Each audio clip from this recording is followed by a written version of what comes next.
Alright, dear children of class 8A, let's do now with the next topic, an important topic that is called electric potential. So I'm not going to discuss in detail about this topic, okay, but I'll tell you in very brief, okay, especially for the flow of electrons or current in a conductor. Because you know, conductor are those substances which can allow the charge to flow. And when the charges flows means what will flow? Current will flow. And to make the charge to flow from one end to other end, you must need some amount of work. You have to do some amount of work, and you have to make the charge to flow. And this work done, amount of work you do to make the charge to flow, is expressed by the term known as potential, known as electric potential. Now this is such a term which determines the flow of charge in a conductor, which determines the flow of charge in a conductor from one end to what end? Other end. So that's why the statement says that if two charged conductors are in contact, suppose there are two charged conductors and you are just placed in contact, then what happens? You can see that the charge start flowing from one conductor to another conductor. Yes, definitely the charge will flow from one conductor to another conductor. Now the electric condition that determines the flow of charge from one conductor to another conductor in contact is called electric potential. So in a simple way we can state what is electric potential. Electric potential is the electrical condition, okay, that determines the flow of charge from one conductor to another conductor. Now due to the potential, electric potential, the charge can flow from one conductor to another conductor. Now every charged conductor, whether it's a positive charge or negative charge conductor, when they are kept in contact or they are connected by a wire, a conductor wire, so in a metallic wire or conductor wire, in that case also the charge flow from one conductor to another conductor. But children, this flow of charge is determined by the term called electric potential. But electric potential can be two types. One is called higher potential, one is called lower potential. So I am telling you electric potential are two types. One is called higher potential, one is called lower potential. Now for this, let me just give you one example that you can see in this figure 8.14. This is one charged metal sphere. Positive charge sphere, metal sphere, and this is negative charge metal sphere. Both are conductor sphere, okay, both charged conductor sphere. Now these two conductor sphere are connected by a what? Wire. So this is a wire, means a metallic wire. This is a metallic wire which is also a conductor, okay. So as soon as you see connect this way, then there is a flow of charge takes place. But in order to make the charge to flow, there must be the potential at each conductor. Now this positive charge which acquire a potential is called higher potential. This potential is called what potential? Higher potential. This positive charge acquire what potential? Higher potential. And this negative charge acquire what potential? Lower potential. So lower potential. That means the charge conductor, either negative charge or positive charge conductor acquire potential, but one negative charge conductor basically acquire what potential? Lower potential. And positive charge conductor acquire what? Higher potential. So between the two charge conductor there is a difference in the potential. There is a difference in the potential, and that difference in the potential is called potential difference. What difference? Potential difference. And children, for information, charge will flow only when there is a difference in potential. There is a difference in what? Potential. That means one charge must be at higher potential and it must be at what? Lower potential. But when we talk when we have a higher and lower potential, then as I said, there is a difference in the potential between the charges, and due to that difference in the potential, the charge will flow in a wire or conductor. And for information, in a conductor or metallic wire, the only charge that can flow is electrons. What will flow? Electrons. Now the electron always flow from lower potential to higher potential. See, electron always flow from lower potential to higher potential. It flows this way. It flows this way. Lower negative potential to positive potential, or we also call lower potential to what potential? Higher potential. So the flow of electron in a conductor. So the topic that I am explaining is the flow of electrons in a conductor. When there is a potential difference, a difference in the potential between two charged conductor, between the two ends of the conductors, such as metals, the electrons flow through it. Electron flows through it. That's why I already said that the electron as a charge flow only when there is a difference in the potential. That's why one must be at higher potential, another must be at lower potential. But it doesn't mean that only you have to connect two charged conductor like that. The charge can even flow when a charged metal is kept in contact with a neutral object.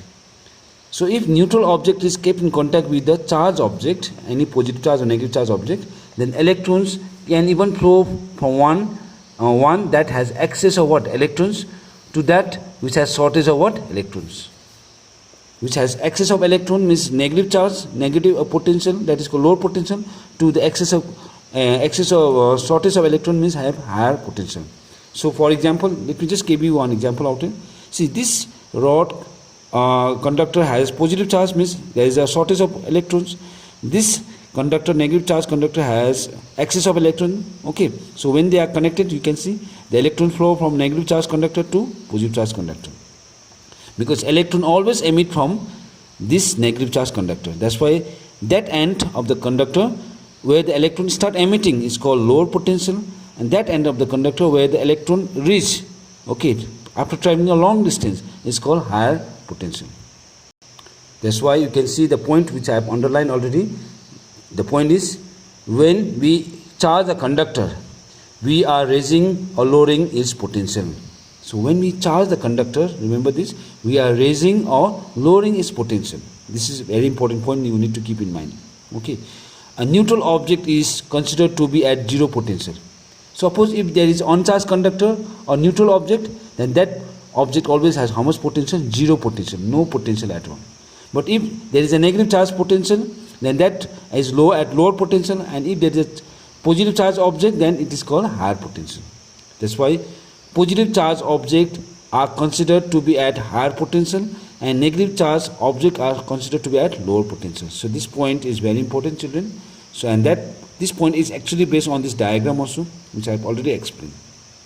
So when two charge objects, so these are the two charge objects, are connected, then what happens? As I said, electron flow from a lower potentially. So electron flow from this way, this direction. This arrow indicates the direction flow of electrons to a higher potential. To a what potential? Higher potential. Between the two conductors. Between the what conductor? Two conductors. And this electron flow is momentarily and stop when both the object acquire same charge or acquire same potential. That means the flow of electron in the conductor, that is called higher and lower potential, takes place unless both the conductor acquire same charge. That means both the conductor acquire same charge means they acquire equal number of positive charge and equal number of negative charge, or they acquire equal potential. That means when the potential between the two conductors is same, the charge will never flow. Means charge will flow only when there is a difference in the potential. One should be at higher potential, one is called lower potential. That's why to have a continuous flow of electrons through a conductor, we connect a cell. We connect a what? Cell. So cell is a device or instrument that supply current through the conductors. But cell supply current in a continuous manner. Okay, in the one manner, continuous manner. That's why we connect a cell that maintain a constant difference in an electric charge between the conductor. That means cell always provide constant potential difference throughout the circuit, okay, and it supply current through the circuit. That means it supplies current through the circuit means it makes the charge to flow from one end to other end. Okay, so that's why in order to make the charge to flow through a conductor, we need to connect that conductor through a cell. Now, the next part is the end of the conductor connected to the negative terminal of a cell is at lower potential. See, if you look at the diagram, this is important diagram. This is a conductor whose one end is connected to positive terminal and another end is connected to negative terminal. But that end of the conductor which is connected to negative terminal is called lower potential. This is called what potential? Lower potential. And that end of the conductor you connected to positive terminal is called what potential? Higher potential. This is at higher potential. So children, in cell there are always two terminal, one is negative terminal and positive terminal, but positive terminal means always at higher potential and negative terminal is always at lower potential. So once you connect the two end of the conductor to this, and then they maintain this potential difference or constant potential difference between the end of the conductor, and due to that what will flow? The electrons will flow. So you can see the diagram. These are all the electrons which are flowing from negative terminal to positive terminal. That is from lower potential to higher potential. So due to the flow of free electrons, or due to the flow of these electrons from negative terminal to positive terminal, that is from lower to higher potential, there is a current which flows in an opposite direction in a circuit. And this current you can see with the help of arrow, which is flowing opposite to the direction of electrons. And this current which flows, which is considered to be flows or assumed to be flow in the circuit due to the flow of these electrons, is also called conventional current. What current we call? Conventional current. That's why one note point, it is written in the page only, that is, although electrons flow from a lower to a potential, higher potential, it was earlier believed that positive charge flowed from higher to a lower potential. And this is actually called as conventional current. What current? Conventional current. The conventional current means the current which is assumed to be flow in a circuit is due to the flow of free electrons or due to the flow of electrons. And this direction of conventional current is always taken opposite to the flow of current, flow of what? Electrons. That's why the direction of flow of electrons is opposite to the conventional what? Current. So that's why you can see in the diagram again. In this particular circuit diagram, if you see, electrons are flowing from negative terminal to positive terminal, that is for low to higher potential, which is always considered to be opposite to the direction of flow of conventional current, that is always from positive terminal to higher negative terminal, that is from higher potential to lower potential. So children, conventional current always taken to be flow from higher potential, see this way, higher potential to lower potential. Okay, whereas electrons flow from lower potential to higher potential.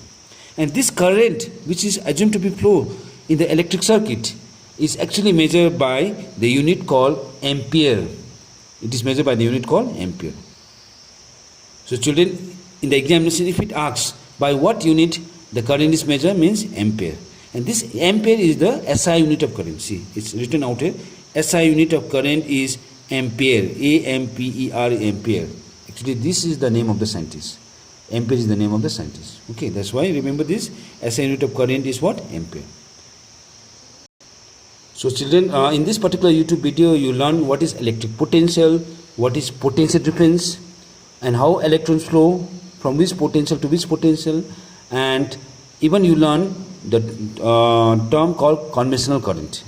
And with that conventional current, even you learn the unit, SI unit of current, as I said already, that is called ampere.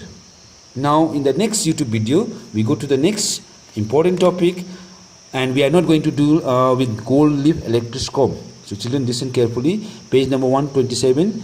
This topic you can find gold leaf electroscope, that we are not going to discuss. Okay. Now we do a topic that is called static electricity in the atmosphere, that you learn in the next YouTube video.